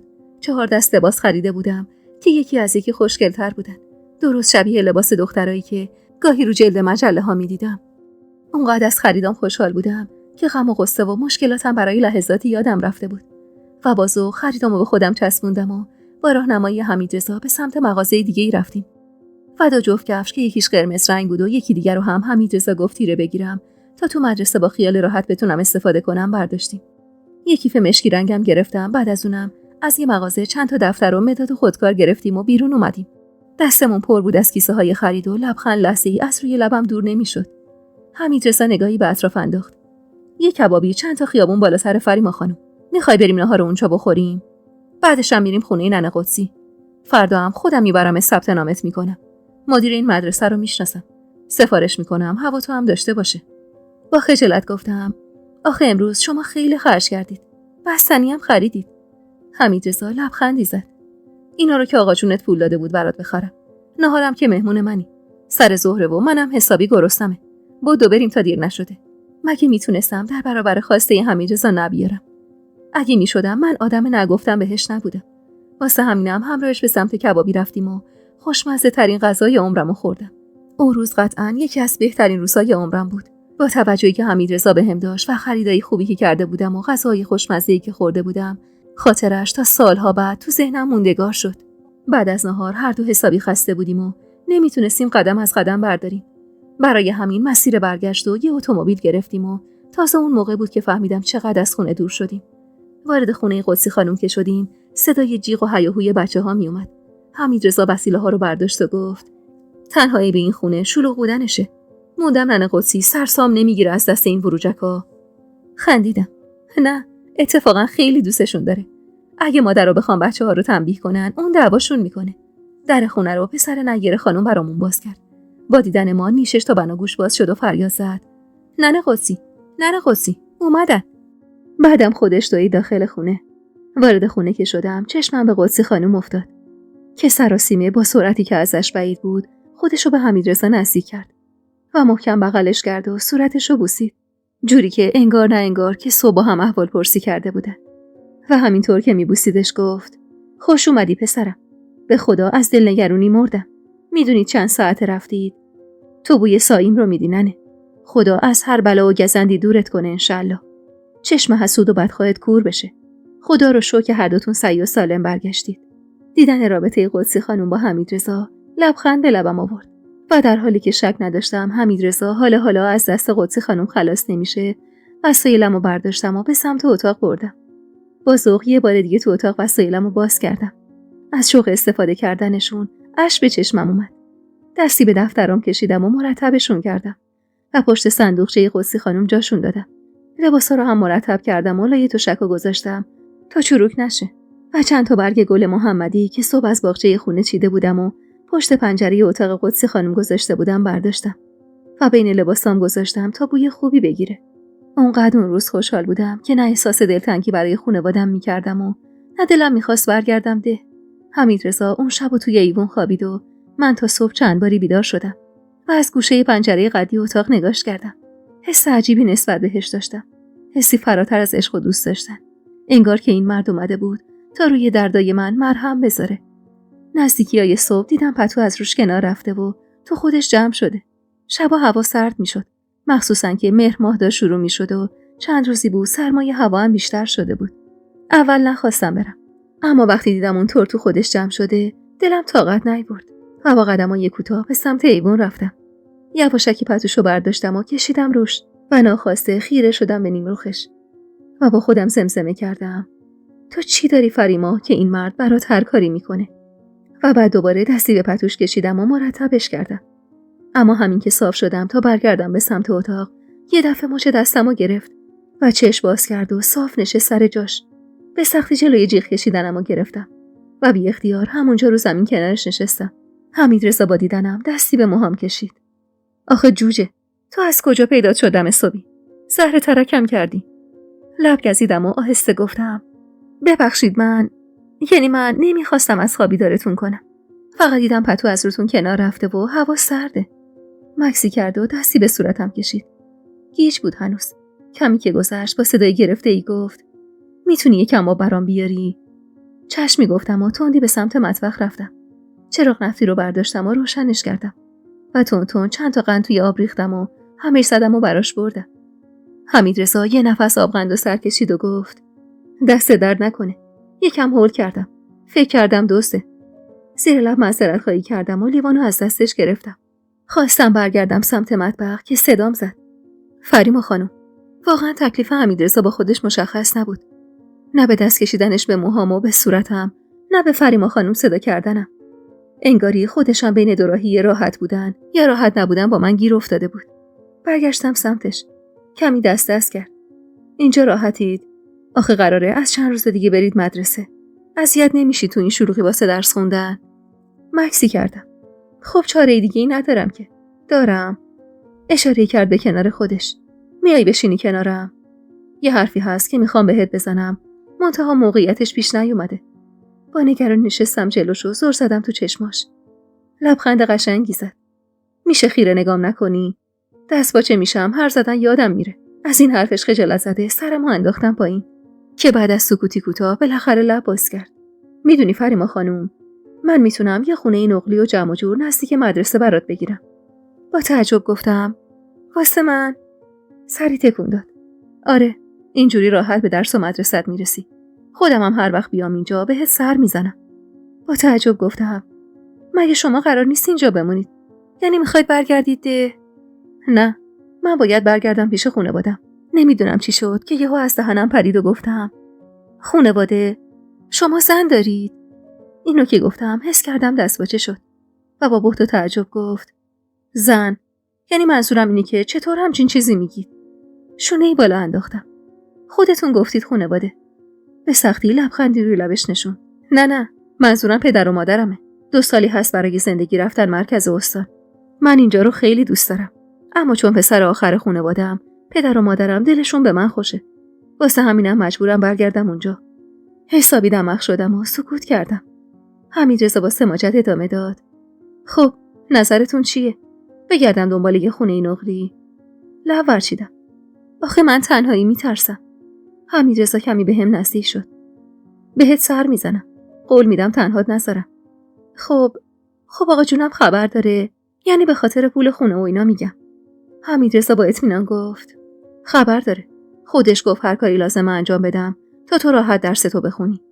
در مورد خونه هم خودش بهم پیشنهاد داد که بگردم یه خونه واسط پیدا کنم که سربار کسی نباشی و راحت به درست برسی. شما دیگه بزرگ شدی فریما خانم. از سختیای زیادی گذشتی. شک ندارم میتونی از پس خودت بر بیای.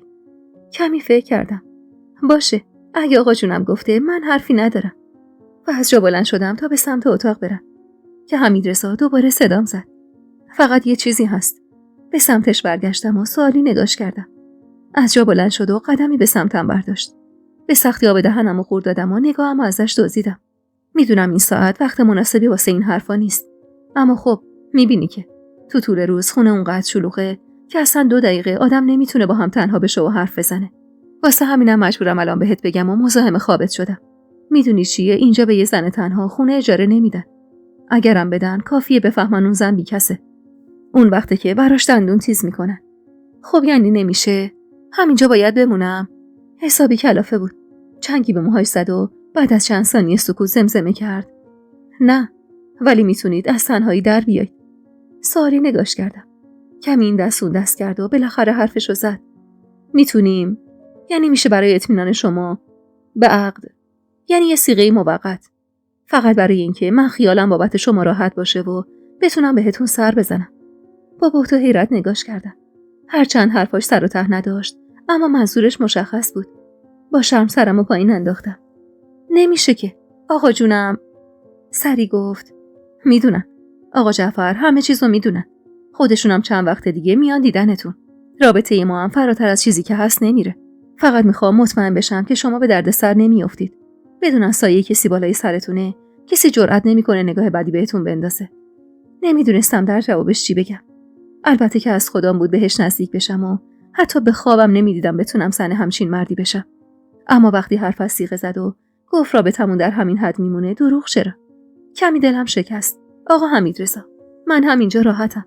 نمیخوام مزاحم شما بشم و زندگیتون رو خراب کنم. اینا رو گفتم و خواستم برگردم تو اتاق که سری صد راهم شد. چی شد یه دفعه؟ از حرفم ناراحت شدید؟ به خدا من منظور بدی نداشتم. یعنی هر چی که گفتم به خاطر راحتی شما بود. فریما خانم، منو ببینید. با بغض سرمو بالا گرفتم و بی اختیار گفتم نه، ناراحت نشدم. بهتون حق میدم. کی که دلش بخواد با دختری عین من باشه؟ من خودم میدونم در حد شما نیستم. اشتباه کردم که فکر دیگه ای کردم. الانم نمیخوام شما رو به درد سر بندازم. من به سختی عادت دارم. توی همین خونه یه گوشه واسه خودم زندگی میکنم. شما هم نگران من نباشید و برگردید پیش خانواده‌تون. و خواستم از کنارش رد بشم که این بار آستین لباسمو محکم گرفت و همونطور که سرش سیر بود گفت درد سرو که روز اول با دیدن چشمات به زندگی من انداختی. در جواب حرفی که بهم زده بود رو گرفتم ازش و گفتم میخوام برم بخوابم اگه اجازه بدید. آستینمو ول کرد و مصمم‌تر از قبل ادامه داد من تو تصمیمم کاملا جدیم. اگر میگم موقت به خاطر اینه که خانواده من هنوز چیزی از این ماجراها نمیدونن و خب به راحتی هم با همچین موضوعی کنار نمیان.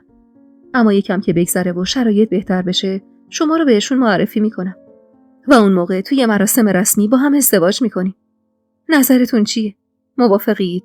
سکوت کردم. مقابلم ایستاد و خودشو خم کرد تا هم قدم بشه و با محبت گفت اختیار دل آدم گاهی از دستش در میره. من اختیار دلم از دستم در رفته فریما خانم. چشمات و معصومیت نگاهت شب و روزم ازم گرفته. کمی جسارت به خرج دادم. جسارتی که مطمئن بودم نیروشو از عشق میگیرم.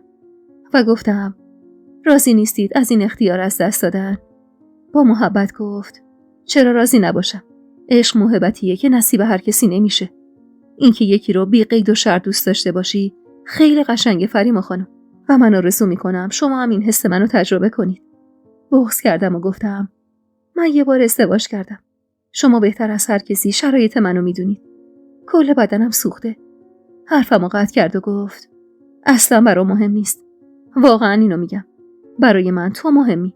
خودت. فریما خانم. همون دختر معصومی که وقتی برای اولین بار دیدمش انگار تو قلبم زلزله برپا شد و بعد از اون دیگه هیچ وقت حمیدرضای سابق نشدم. انگار یه شب بزرگ شدم با دیدنت. وقتی فهمیدم نامزد داری دنیا رو سرم خراب شد. انگار یه سطل آب یخ ریختن رو سرم. گفتم بس خیال بافی و رویا پردازی. این دختر ناموس یکی دیگه است و به خدا قسم همش دعا می‌کردم شریک زندگیت لیاقت تو داشته باشه که نداشت و تقدیر تو رو سهم من کرد. نفس عمیقی کشیدم تا جلوی لرزش بدنم رو بگیرم. این حرفا برام جدید بود. تازه بود. قشنگ بود. برای منی که هیچ وقت محبتی از عماد ندیده بودم شنیدن این کلمات حس فوق‌العاده‌ای داشت. انگار که تازه میفهمیدم واسه یکی مهمم. انگار که تازه داشتم میفهمیدم معنی عشق چیه؟ معنی دوست داشتن چیه؟ مهم بودن برای دیگران یعنی چی؟ و چقدر عجیب و در عین حال شیرین بود این دوست داشته شدن. قدمی به عقب برداشتم که حمیدرضا صدام زد. بله رو نگفتید فریما خانم. مکسی کردم. با خودم گفتم مگه آدمیزاد چند بار فرصت زندگی کردن داره فریما؟ چرا از تنها فرصتی که داری اونطور که دوست داری استفاده نکنی؟ چشممو روی هم گذاشتم و پشتمو بهش کردم و زمزمه کردم اگه آقا جونم موافق بوده من حرفی ندارم. اینو گفتم و دویدم و رفتم تو اتاق قدسی خانم و تو سپیده دم اولین روز پاییز انگار جوونه‌ای تو وجودم شکفته شد. انگار دستی تمام غم و غصه هم رو از بین برد و به جاش خوشی و حال خوب به ارمغان آورد. فردای اون روز در حالی که از شدت شرم روم نمیشد تو صورت حمیدرضا نگاه کنم برای ثبت نام مدرسه همراه با ننه قدسی از خونه بیرون زدیم. قرار بود قدسی خانم رو به عنوان خالم معرفی کنم. حمیدرضا هم میگفت مدیر مدرسه رو میشناسه و تو ثبت نامم مشکلی پیش نمیاد. در نهایت با کمک حمیدرضا از همون روز رفتم سر کلاس و حمیدرضا هم رفت تا یه خونه مناسب پیدا کنه واسم. هرچند قدسی خانم مخالف این کار بود و اصرار داشت که من باید پیش خودش بمونم.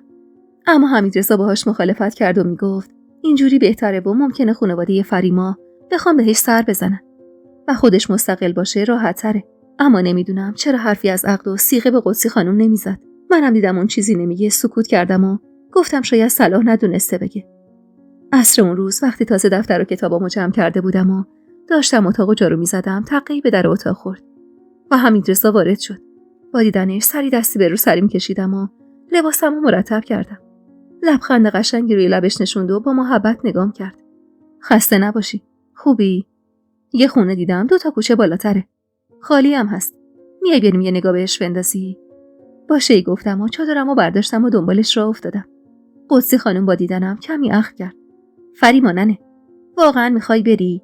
مگه اینجا بهت بد میگذره؟ بقیه زنای خونه هم به رفتنم اعتراض کردن. نیر خانم که ذاتاً زن فضولی بود پوزخندی زد. شایدم میخواد شوهر کنه. اینو گفت و اشاره‌ای به حمیدرضا که کمی دورتر از ما ایستاده بود کرد و با صدای بلند زد زیر خنده. قدسی خانم نگاه بدی بهش انداخت. پاشو برو دنبال کارت نگره. تو کار مردمم فضولی نکن. نیر خانم شونه‌ای بالا انداخت. وا، من که چیزی نگفتم. مگه شوهر کردن گناهه؟ از خجالت دو پام گل انداخته بود و سرمو با این انداختم. قدسی خانم تشری به زن زد و هر کسی رفت دنبال کار خودش. با رفتنشون کمی به هم نزدیک شد و حمیدرضا رو هم صدا زد. سایی ننه، درست و حسابی حرف بزن. ببینم واسه چی میخوای واسه یه دختر تنها خونه سوا بگیری. نمیگی شبی نصف شبی کسی بره تو خونه این دختر رو خفت کنه. کافیه بفهمن سایه یه مردی بالا سرش نیست. اون وقت چه خاکی باید تو سرمون بریزیم. حمیدرضا گلوی صاف کرد. ننه قدسی، نگران نباش. تا عمر دارم سایه خودم بالا سرشه. میخواستم امروز و فردا بهت بگم. اگه صلاح بدونی بیا و شاهد وصلت ما بشی. قدسی خانم چشماش گرد شد و گفت سایی، میفهمی چی میگی ننه؟ بدون خبر از خانواده‌ات ننت بفهمه جنجال به پا میکنه. شما نگران نباش ننه قدسی. تو عمل انجام شده قرار بگیرن مجبور میشن همه چی رو قبول کنن. بعدم شما که شرایط منو میدونی. بهت گفته بودم. حرف دله. دل که دلیل و منطق نمیشناسه. قدسی خانم سری تکون داد. چی بگم والا ننه؟ خدا آخر و عاقبت ما رو با شما جوونا به خیر کنه. هر وقت خواستی بگو من هاش طیب رو خبر کنم بیاد خطبه عقد بخونه. فقط رضایت پدرش رو که داری. احساس کردم حمیدرضا کمی دستپاچه شد، اما سری خودش رو جمع و جور کرد و گفت بله دارم، نگران نباشید. قدسی خانم چیزی زیر لب گفت و برگشت و رفت روی تخت چوبی گوشه حیاط نشست و مشغول قلیون کشیدنش شد. با رفتنش حمیدرضا نگام کرد و چشمکی زد. بریم. چشمی گفتم و دنبالش راه افتادم. خونه‌ای که انتخاب کرده بود دقیقاً 2 کوچه بالاتر از خونه قدسی خانم بود. در اصل یه خونه بزرگ بود که قسمتی از خونه رو با دیوار از خونه اصلی جدا کرده بودن و در مجزایی هم براش گذاشته بودن تا خونه مستقلی به حساب بیاد. یه حیاط به قول حمیدرضا قد غربیل با یه درخت کوچولوی لیمو که انگار آب بهش نداده بودن و کم کم داشت خشک میشد. یه حوض کوچولو هم به اندازه شستن ظرف و ظروف گوشه ی حیاط بود و یه ایوون نقلی روبروی در ورودی. کلا خونه 2 اتاق داشت که این سر و اون سر ایوون بودن. یکی از اتاقا المانن بود و اتاق دیگه کمی کوچیک‌تر بود و قسمتش تبدیل به مطبخ شده بود.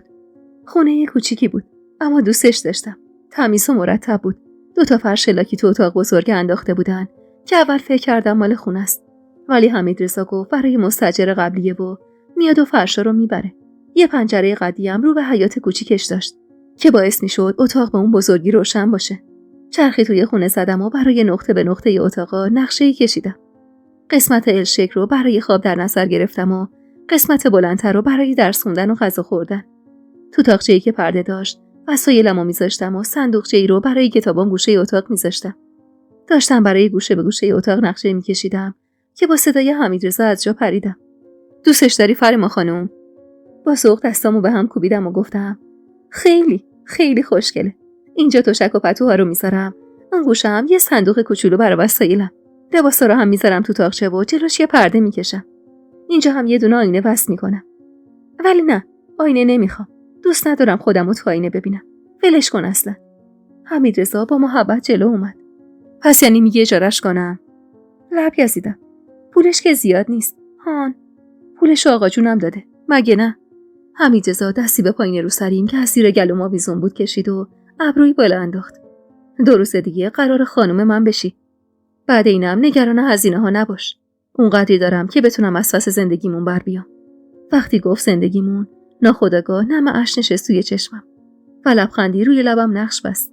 با موافقت من حمیدرضا تایید نهایی رو داد و منو برگردوند خونه قدسی خانم و خودش برای بستن قرارداد اجاره رفت. اون روز سادیر و خبری ازش نبود. دلم براش تنگ شده بود و اصلا یه جا بند نبودم. نیر خانم و ستاره خانم مدام میگفتن که ببین چقدر شانس داشتی که با این سر و وضع بهترین پسر این شهر خواستارت شده. منم هرچند میدونستم حرفاشون حقیقت داره، اما خب ناراحت میشدم ازشون. اما سعی میکردم به روی خودم نیارم. شب از نیمه گذشته بود که بالاخره سر و کله حمیدرضا پیدا شد. با دیدنش از پشت پنجره تازه دلم آروم گرفت و تونستم برم بخوابم. از فردای اون روز هر روز صبح زود به ذوق رفتم به مدرسه از خواب بیدار می‌شدم و تون صبونه اهالی خونه رو حاضر می‌کردم و خودم هم کمی صبونه می‌خوردم و با همراهی حمیدرضا تا مدرسه می‌رفتم. بعد از اونم حمیدرضا می‌رفت دنبال خرید وسیله واسه خونه و من در حالی که کل فکر و ذکرم پیش حمیدرضا با خرید وسایل بود، سعی می‌کردم دل بدم به درس و حرفای معلم جوونی که خیلی خوب مطالب و توضیح میداد. ظهر که میشد من برمیگشتم خونه، اما حمیدرضا معمولاً تا شب نمیومد. 2-3 روزی به همین روال گذشت و بالاخره آخر هفته شد. حمیدرضا میگفت خونه آماده است و میتونم وسایلمو جمع کنم. قرار بود عصر همون روز عاقدی برای خوندن صیغه موقت بیاد. قرار بود مدت صیغه 3 ساله باشه و بعد از تموم شدن درسم عقد دائم کنی. ذوق عجیبی داشتم و حس می‌کردم دنیا بالاخره داره روی خوششو بهم نشون میده. تلخی‌ها و سختی‌ها انگار رنگ باخته بود و من خوشبخت‌ترین دختر روی زمین بودم. چه اهمیتی داشت وقتی رد سوختگی روی گردن و دستام بود، وقتی حمیدرضا عاشقانه بهم نگاه می‌کرد و با محبت دستمو می‌گرفت. گاهی با خودم میگفتم نکنه همه این چیزایی که میبینم یه نقشه از طرف حمیدرضا باشه. نکنه میخواد گولم بزنه و ازم کام بگیره و بعد از مدتی ترکم کنه. و این فکر عین خوره گاهی مغزمو میخورد. اما سعی میکردم بهش اهمیت ندم و برام مهم نباشه. و با خودم میگفتم نمیشه که این نگاه‌های زیرزیرکی عاشقونش سر سفره نهار و شام یا این همه حس مسئولیت و محبت و مردونگی که خرجم میکنه همه دروغی و نقشه باشه. چرا که مگه من چی داشتم که اون بخواد برای رسیدن بهم اینطور نقشه بکشه و خودشو با آب آتیش بزنه؟ به خواست خودم و با برگه‌ای که امضا و اثر انگشت پدرم روش بود، عاقد آشنایی که پیش نماز مسجد محل بود، صیغه 3 ساله رو بینمون جاری کرد. شاهدشم شد قدسی خانم و شوهر سارا و شوهر نگیره. مریم هم شد یک گردنبند طلا و یا عین شمدون و 2 شاخه نبات. حمیدرضا گفت و منم مخالفتی نکردم. چون برام هیچی به اندازه رسیدم به مردی که اینطور مردونه کنارم وایساده بود و بودن کنارشو تو خوابم هم نمیدیدم مهم نبود. گردنبند مهریم رو حمیدرضا بعد از تموم شدن خطبه عقد موقت به گردنم انداخت و بوسه‌ای به پیشونیم زد و منو به بهشتی دعوت کرد که همیشه در آرزوش بودم. عقدمون خیلی ساده بود. ننه قدسی بعد از خوندن خطبه عقد یه مشنق روی سرم ریخت و نیره و سارا و ستاره برام کل کشیدن. اما خبری از تجملات و زرق و برق نبود. لباس خاصی هم نپوشیدم. یکی از همون لباسایی که همراه خود حمیدرضا خریده بودم تن کرده بودم و یه چادر گلدار سفیدم سارا برام آورده بود که روی سرم بندازم. خلاصه عقد ساده ما با حضور همون چند نفر به پایان رسید و بعد از اون به اصرار حمیدرضا آخرین وسیله هام رو هم جمع کردم و با بدرقه قدسی خانم و بقیه همسایه ها راهی خونه خودمون شدیم. از خوشحالی تو پوست خودم نمی گنجیدم. دلم میخواست زودتر با حمیدرضا تنها بشم. من باشم و اونو عشقی که ازش دم میزد. تنها ترسی که داشتم بابت رد سوختگی روی بدنم بود. دلم نمیخواست حمیدرضا اون زخما رو ببینه. وقتی رسیدیم خونه هوا کم کم داشت تاریک میشد و حمیدرضا درست همونطوری که گفته بود خونه رو واسم چیده بود. با ذوق چرخی تو خونه زدم و دور از چشم حمیدرضا چند باری بالا پایین پریدم. وشیقای آرومی کشیدم. تو حال و هوای خودم بودم که با صدای پرخنده حمیدرضا به خودم اومدم. سری خودم رو جمع جور کردم و به سمتش برگشتم. مشخص بود به سختی جلوی خندش رو گرفته. حد زدم منو در حال بالا پایین پریدن دیده باشه. و از خجالت لپام گل انداخته بود. و از شدت خجالت دلم می‌خواست زمین دهن باز کنه و منو ببله. همونطور که سعی می‌کرد جلوی خندش رو بگیره گفت می‌خواستم برم شام بگیرم. گفتم ازت بپرسم چی دوست داری؟ نگاش کردم و گفتم من هرچی خودتون دوست دارید. بهم نزدیک شد. خیلی نزدیک. طوری که حرم نفساشو روی پوستم احساس می‌کردم.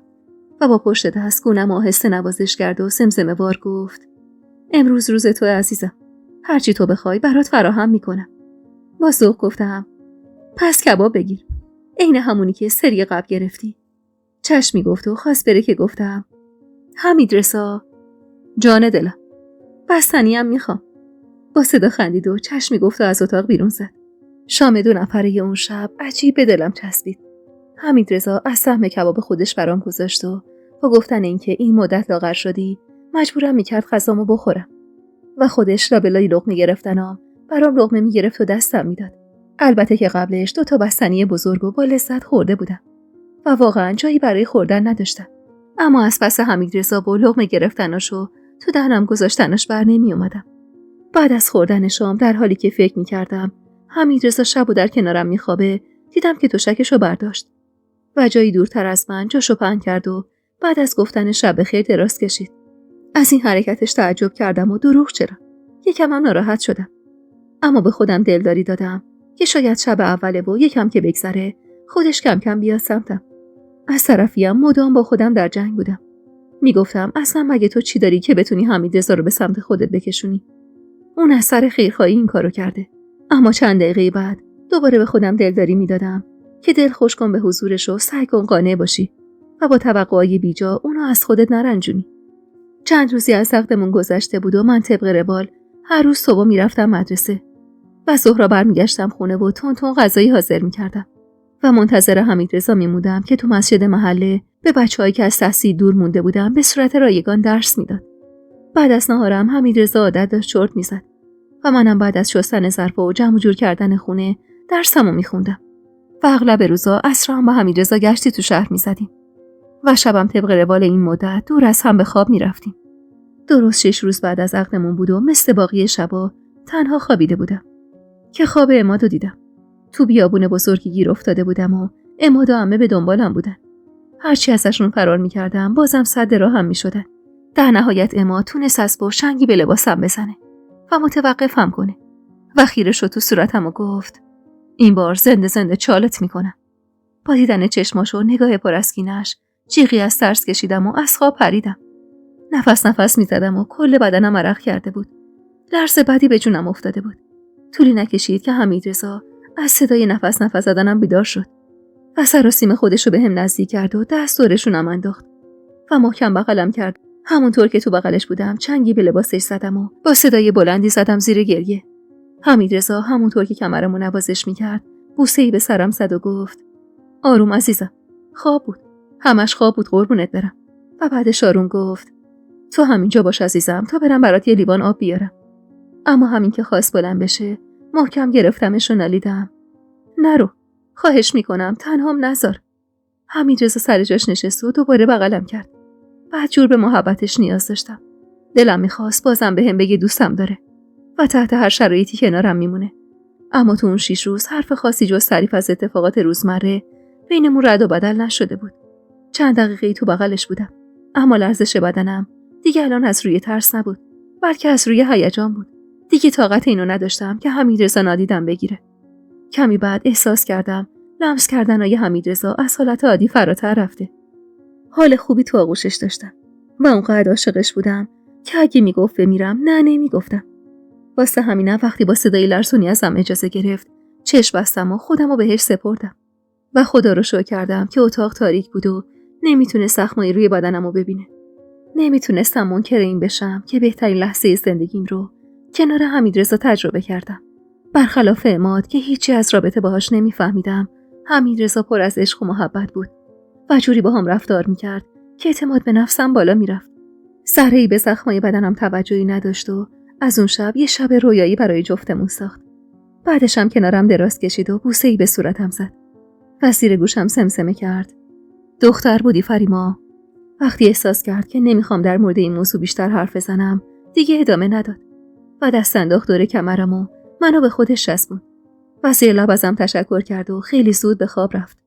اما من از هیجان خواب به چشمم نمی اومد. دیگه رسما زن حمیدرضا شده بودم. اون شب تا زمانی که آفتاب وسط اتاق پهن شد از بغل حمیدرضا بیرون نیومدم. روز تعطیل بود و دلم میخواست از لحظه به لحظه بودن کنار حمیدرضا استفاده کنم.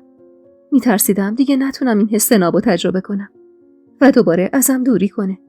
کم کم داشت چشمام گرم میشد و خوابم میبرد که حمیدرضا تکونی به خودش داد و دستشو از دور کمرم برداشت و آروم خودشو عقب کشید. روم نمیشد بلند شم و تو چشماش نگاه کنم. واسه همینم چشمامو محکم به هم فشردم و سعی کردم خودمو به خواب بزنم. حمیدرضا با احتیاط پتو رو مرتب کرد و بوسه آرومی به پیشونیم زد و از جا بلند شد.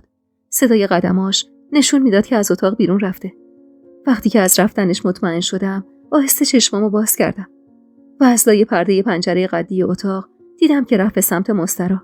از فرصت استفاده کردم و سر جام نشستم و نگاهی به دوشک زیر پامون انداختم و با دیدن چند تا لکه خون کوچیک روی دوشک لبخندی رو لبم نشست. عماد با اون همه ادعاش نتونسته بود تو مدتی که زنش بودم با هم کاری کنه و من چقدر خوشحال بودم که اولین تجربه واقعیم رو با مردی داشتم که از دل و جون دوستش داشتم. توی همین فکر و خیالا بودم که صدای باز و بسته شدن در مستراح رو شنیدم و دوباره خودم رو روی تشک انداختم و چشمامو بستم. واقعا روی اینو نداشتم که به حمیدرضا نگاه کنم و اونقدر چشمامو محکم به هم فشردم که کم کم چشمام گرم شد و واقعا خوابم برد. نمیدونم چقدر خوابیده بودم که با حس نوازش صورتم چشم باز کردم. حمیدرضا کنارم نشسته بود و آروم صورتمو نوازش میکرد و با دیدن چشمای بازم لبخندی زد و گفت: ظهر بخیر جوجه خانم تنبل. چه خبره اینقدر میخوابی؟ لب گزیدم و کمی تو جام جابجا شدم و پتو رو محکم تا زیر گردنم کشیدم و نشستم سر جام. حمیدرضا خندید: از کی رو میگیری خانوما؟ بعدم که شرم و سکوت منو دید سینی صبونه رو گذاشت جلوم و آهسته گفت: اذیت نشدی؟ جایی درد نمیکنه قربونت برم. سرم رو به نشونه اینا تکون دادم. لقمه کره و عسل برام گرفت و به دستم داد و گفت: ببخشید دیگه همینا رو آوردم تا کنار هم بخوریم. اینا رو که گفت احساس کردم میخواد حرفی بزنه، اما براش سخته. منم چیزی نگفتم و گذاشتم راحت باشه. اما چند دقیقه بعد از کمی دست کردم بالاخره زبون باز کرد: ببخشید من یعنی دیشب من نتونستم خودمو کنترل کنم. تو رو خدا ببخشید. به سختی لقمه رو نجویده قورت دادم. یعنی بودم با من اونقدر بد بود که بابتش معذرت خواهی میکرد. سرمو انداختم زیر و زیر لب گفتم: شب بدی بود. دست باچه خندید و گفت: نه این چه حرفیه؟ بهترین شب زندگیم بود. اصلا اینطور شبی رو تو خوابم نمیدیدم. شبی که بتونم با تو سحرش کنم. چطور همچین شبی میتونه بد باشه؟ من گفتم شاید تو آمادگی نداشتی، اما به خاطر من کوتاه آمدی و قبول کردی. بی حرف خیره شدم به دستام. کاش چوب جادویی داشتم و دستامو از اون شکل در می آوردم. حمیدرضا بی توجه به دستای آسیب دیدم دستمو گرفت و بوسید و دست انداخت زیر چونم و مجبورم کرد سرمو بالا بگیرم. فریما جانم، من دوستت دارم. اینو هیچ وقت یادت نره. باشه؟ هر اتفاقی افتاد هیچ وقت یادت نره که من چقدر دوستت دارم. باشه؟ ناخودآگاه و بدون اینکه ذره‌ای به این حرفا شک کنم لبخندی رو لبم نشست و از اینکه خیلی راحت علاقه‌ش رو ابراز می‌کرد خوشم میومد. دوست داشتم منم یه بار بهش بگم که دوستش دارم. بهش بگم که حتی اگه روزی منو نخواد من بازم دوستش دارم و اون بازم بهترین مرد دنیاست واسم. لقمه رو جلوی دهنم گرفت. با خنده دهن باز کردم و لقمه رو خوردم و تو دلم نفرین کردم عمادی رو که باعث این همه نقص توی بدنم شده بود. صبحونه رو با نهار اون روز یکی کردیم و کنار هم دیگه خوردیم. حمیدرضا از خانواده‌اش برام گفت. از اینکه یه برادر و 4 تا خواهر بزرگتر از خودش داشت و خودش بچه آخر خونه بود. برادر و خواهرش همگی ازدواج کرده بودن و هر کدوم چند تا بچه داشتن. بزرگترین برادرزاده‌شم فقط 3 سال ازش کوچیک‌تر بود. حمیدرضا 26 سالش بود و چند سالی به بهونه‌های مختلف اسیر سربازی در رفته بود و در نهایت به زور و اجبار خانواده‌اش رفته بود سربازی. آموزشیش رو تو همون شهر گذرونده بود و یه سالم اونجا توی مدرسه درس میداده و بعد به عنوان سرباز معلم یه سالم تو ده خدمت کرده بود و به قول خودش توی همون ده با دیدن من دل و دین از دست داده بود و عاشق شده بود. میگفت به دروغ به خانواده‌ام گفتم چند ماهی اضافه خدمت خوردم تا اینجا بمونم پیش تو، اما در نهایت باید برگردم پیششون چون پدر و مادرم پیرن و یه جورایی من عصای دستشون حساب میشم. میگفت پدرم یه مغازه بزازی داره و دیگه خودش از پسش بر نمیاد و انتظار داره من اونجا رو براش بگردونم. میونه حرفاش دلم میخواست یه بارم بگه هر جا که میره منو هم با خودش میبره، اما حمیدرضا هر بار حرفی از رفتن میزد میگفت میرم و زود به زود میام و بهش سر میزنم و منم دلمو خوش میکردم که حالا دیگه زنشم و اونم آدمی نیست که یکی مثل منو تنها و بیکس رها کنه و بره. 10 روزی از عقدمون گذشته بود. اون روز تازه از مدرسه برگشته بودم و داشتم تون ناهار رو حاضر میکردم که در خونه زده شد. با عجله رو سریم و سرم کردم و رفتم در رو باز کردم. با دیدن قدسی خانم و ستاره خانم لبم به خنده باز شد و با شوق دعوتشون کردم داخل. ستاره خانم سرکی تو اتاق کشید. مبارکت باشه فریما جان. انشالله که اینجا برات پر از خیر و خوشی باشه. بعدم از زیر چادرش قابلمه‌ای در آورد و به دستم داد. قدسی خانم با وجود اصرارم برای رفتن به اتاق روی ایوون نشست و با گفتن اینکه هوا خوبه و نمیخواد بره تو اتاق رو کرد بهم عدس پلو درست کردم دخترم. سایی خیلی دوست داره. گفتم یکم براتون بیارم. با ذوق ازش تشکر کردم و غذا رو گذاشتم تو مطبخ و برگشتم و پیششون نشستم. قدسی خانم خیره شد تو صورتم و لبخند محوی زد. مبارکت باشه فریما جان. زندگی چطوره؟ با سایی خوشی؟ اذیت که نشدی؟ میخواستم زودتر بیام ولی گفتم عروس دامادی نیام یه وقت خلوت دو نفراتون رو به هم بزنم. با شرم سرمو پایین ننداختم و زیر لب تشکر کردم. ستاره خانم نگاهی به اطراف انداخت و یه دفعه زد زیر گریه. با تعجب نگاش کردم. قدسی خانم تشری بهش زد. بس ستاره، کشتی خودتو بس که گریه کردی. تمومش کن دیگه. با تعجب پرسیدم. چیزی شده؟ ستاره خانم، من حرفی زدم که ناراحت شدید؟ با گوشه رو سریش اشکشو پاک کرد و با بغض گفت. نه دختر جون، تو که چیزی نگفتی. گریه من از داغیه که به دلمه. با غصه گفتم. چی شده خب؟ به منم بگید. ستاره خانم از فرط گریه نفسش بالا نمی اومد. واسه همینم قدسی خانم بعد از سکوتی کوتاه گفت. چی بگم دخترم؟ شوهرش میخواد طلاقش بده. اینو که گفت با تعجب نگاهی بهش انداختم. سن و سال زیادی نداشت. تهش 27 سالش بود. اما چند تا تار موی سفید تو سرش بود و به خاطر بچه دار نشدن شوهرش رفته بود و یه زن دیگه گرفته بود. ستاره خانم به سختی جلوی گریه‌اش رو گرفت و گفت. روز اولی که اومد خواستگاریم دم از دوست داشتن میزد. منو تو عروسی داداشش دیده بود و پسندیده بود. خانواده‌اش مخالف بودن. اما جو فاشو کرد تو یک کفش که الا و بلا ستاره. تو آسمونا بودم انگار. زنش شدم. توجهی به مخالفت خانواده‌اش نکردم و شدم خانوم خونش. وضع مالی خوبی نداشت. منم زن ولخرجی نبودم. با بد و خوب و کم و زیادش ساختم. گاهی خیاطی میکردم و گاهی گلدوزی میکردم و پولشو میذاشتم برای روز مبادا. عبدالله هم دوره‌گرد بود. جنس از این ور اون ور میخرید و میرفت تو محله ها بساط میکرد و میفروخت. خیلی هم دلش بچه میخواست. سال اول گفتیم زوده. سال دوم گفتیم هنوز جوونیم. سال سوم گفتیم هر وقت خدا خواست قسمتمون میکنه. اما از سال چهارم رفتار عبدالله زمین تا آسمون عوض شد. پرش کرده بود ننش. میگفت درخت بی ثمر رو باید از ریشه زد. شبی نبود که با گریه نخوابم و روزی نبود که تو این امامزاده و اون امامزاده شمع روشن نکنم. از خدا فقط یه اولاد میخواستم تا زندگیم حفظ بشه. تا برگردیم به روزای خوش اول زندگیمون. هر دوا درمونی بگید کردیم. هر جا گفتن کسی هست که میتونه مشکلمو برطرف کنه رفتیم. اما انگار خدا برام زیاد دیده بود داشتن یه بچه رو. زیاد دیده بود مادر شدنو. 6 سالی که گذشت عبدالله دیگه طاقت نیاورد. حق میدادم بهش. از همه طرف فورش میکردن که این زن برات زن نمیشه. اجاقش کوره و تو رو هم پاسوز خودش میکنه. بالاخره رفت و دختر خالش رو گرفت. مادرش از اولم میخواست اونو واسش بگیره. دختر شوهرش رو بر اثر بیماری از دست داده بود و یه دختر 2 ساله داشت. واسه همینم عبدالله رفت گرفتش تا مطمئن بشه بچه دار میشه و همینطورم شد. هنوز 1 سال نشده بود که عالی یه بچه گذاشت تو بغلش. سال بعدش بچه بعدی و بعدی و بعدی. عبدالله تو 6 سال صاحب 4 تا پسر شد و من موندم و تنهاییام. دلم خوش بود سایش بالا سرمه و هفته یه بار ماهی 2 بار بهم سر میزنه. یه خرجی کمی هم میده و یکم محبت خرجم میکنه. اما عالیه الان جوفاشو کرده توی یک کفش که یا من و بچه هام یا ستاره و اجاق کورش. انگار همین سایه نصف و نیمش رو هم برام زیاد میبینه. ستاره خانم اینا رو گفت و گریهش دوباره شدت گرفت و ما بین گریه هاش ادامه داد. من بدبخت کاری به کار اون زن و زندگیش نداشتم. الان اگه عبدالله طلاقم بده من چی کار کنم؟ نه هنری دارم نه سوادی نه پشت و پناهی. منم و یه ننه پیر که خرجشو داماداش میدن و من براش میشم یه نونخوره اضافه. یه برادرم دارم که خودش محتاج یه لقمه نونه. با غصه دستشو گرفتم و گفتم غصه نخور ستاره خانم. خدا بزرگه. تا امروز نذاشته بی سرپناه باشی بعد اینم نمیذاره. ستاره خانم پوزخندی زد. کدوم خدا فریما؟ خدایی که 10 ساله دارم صداش میزنم ولی صدامو نمیشنوه. التماسش کردم. گفتم یا یه بچه بهم بده یا جونمو بگیر. فکر کردی راحت تحمل هبو؟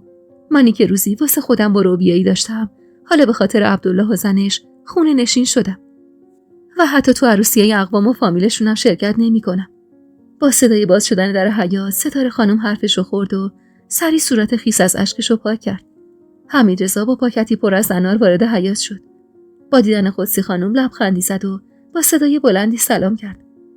قدسی خانم با ذوق بلند شد و به سمت حمیدرضا رفت و اونو در آغوش کشید و مشغول خوشوبش کردن و تبریک گفتن شد. پا شدم برم غذا رو گرم کنم که ستاره دستمو گرفت و زمزمه کرد: فریما، تو هم جای خواهرم. حواست به زندگیت باشه. ول کن درس و مدرسه رو. کاری کن زودتر حامله شی تا جای پاتو صفر کنی توی زندگی. با تعجب گفتم: چیزی شده؟ شما چیزی میدونی؟ دست باشه گفت: نه فریما جون، چی میدونم؟ درم میگم تا دیر نشده یه بچه بیار تا شوهر دیگه نتونه ازت دل بکنه و بره پیش ننه آقا جونش. بچه خیلی عزیزه، مخصوصا واسه مردا. تو اشتباه منو نکن. شاید من اگه همون سال اول میذاشتم بچه دار بشم وضع حالم این نبود. سری تکون دادم و چشمی گفتم و به سمت مطبخ رفتم. اما بعد جور ذهنم درگیر حرفای ستاره شده بود. حمیدرضا تو چند باری که با هم بودیم همش مراقب بود بچه دار نشیم و میگفت تو سنت کمه و باید درستو بخونی. بچه مانع درس خوندنت میشه. از اون طرفم میگفت من هنوز شغل درست درمونی ندارم و دستم تو جیب آقامه. بچه بمونه واسه وقتی که دستم رفت تو جیب خودم. منم به خاطر درس و حرفایی که به نظرم منطقی میومد مخالفتی نداشتم با حمیدرضا. اما با شنیدن حرفای امروز ستاره انگار چیزی عین خوره داشت مغزمو میخورد. اگه عاقبت منم میشد عین ستاره خانم چی؟ آهی از ته دل کشیدم و خواستم غذا رو بکشم که دستی از پشت دور کمرم حلقه شد. جیغ خفه‌ای کشیدم. صدای خنده حمیدرضا که بلند شد با ترس گفتم: وای ترسیدم حمیدرضا، چرا یهو ظاهر شدی؟ آهسته زیر گوشم گفت: چون خانومم بعد جور تو فکر بود و مدام آه میکشید. میخواستم بدونم چی باعث شده اونقدر آه بکشه. شونه‌ای بالا انداختم و سمسمه کردم: چیزی نیست. ستاره اومده بود یکم حرف زد و از مشکلاتش گفت. داشتم به اون فکر میکردم. حمیدرضا تکیه داد به دیوار کنار اجاق و همون جور که زل زده بود تو چشمام با صدای آرومی گفت: چی شده مگه؟ اتفاقا وقتی اومدم داخل متوجه شدم که خیلی گریه کرده. در حال کشیدن غذا ماجرا رو کامل براش تعریف کردم. حمیدرضا سفره رو برداشت و گفت: حالا تو قصه نخور خانومم. من شوهرش رو میشناسم. آدم بیرحمی نیست. انشاءالله که همه چی درست میشه. سری تکون دادم و همراه حمیدرضا به سمت اتاق رفتیم. اون روز قدسی خانم و ستاره برای نهار پیشمون موندن و بعد از نهار ظرفا رو برداشتن و برگشتن خونه‌شون.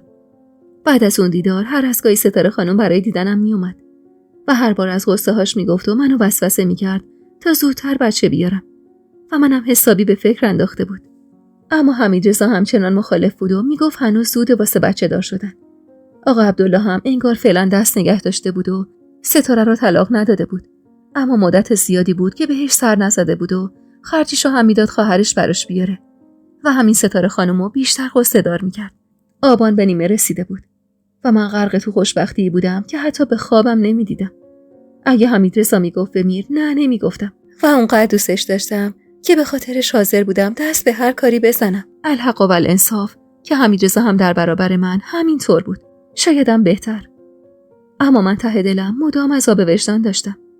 آخه خیلی بی‌انصاف شده بودم و انگار از وقتی که زن حمیدرضا شده بودم خانواده‌مو به کل فراموش کرده بودم و مدام به خودم میگفتم خیلی بی‌معرفتی فریما که اینطور خانواده‌تو گذاشتی کنار و فراموششون کردی. اما حمیدرضا همیشه میگفت از یه نفر که تو ده شما رفت و آمد داره سراغ خانواده‌تو میگیرم، حالشون خوبه و مشکلی ندارن و بهت سلام میرسونن. منم دلخوش بودم به همین حرفا و گاه و بیگاه خبر آوردنای اون مرد از ده. اواخر آبان ماه بود که یه روز قدسی خانم تک و تنها اومد بهم سر بزنه. اخماش حسابی در هم بود و در نبود حمیدرضا اومده بود. من تازه از مدرسه برگشته بودم و هنوز حتی سر وقت نهارم نرفته بودم. چای رو که گذاشتم جلوش نگاهی به اطراف انداخت و گفت: عمدن موقعی اومدم که سایی نباشه، باهات حرف دارم. با نگرانی نگاش کردم. کمی دست کرد.